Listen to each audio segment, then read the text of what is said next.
సరే మన విమానాలు ఎన్ని కూలినయి, ఎలా కూలినయి, ఈ లెక్కలు కావాలంటే తర్వాతన ప్రధానమంత్రి అవుదాం అనుకుంటున్నాడు కాబట్టి రాహుల్ గాంధీ అప్పుడు లెక్కలు చెప్తారు. ఎందుకంటే సైన్యానికి సంబంధించినటువంటి లెక్కలు జాగ్రత్తగానే ఉంచుతారు.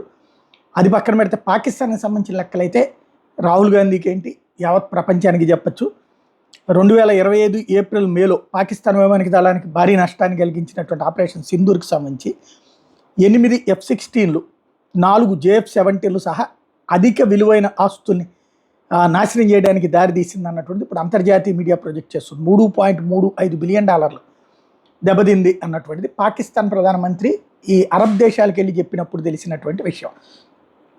టోటల్గా రాడార్ వ్యవస్థ కుప్పకూలినటువంటి విషయం ఒకటైతే 1C-130H హెర్క్యులస్ కార్గో విమానం, చైనీస్ HQ-9 రక్షణ వ్యవస్థ, 2 ఉపరితలం నుండి ఉపరితల క్షిపణులు నాశనమైనవి, 2 మొబైల్ కమాండ్ సెంటర్లు దెబ్బతిన్నాయి, 2 హైపర్సోనిక్ క్రూజ్ క్షిపణులు దెబ్బతిన్నాయి,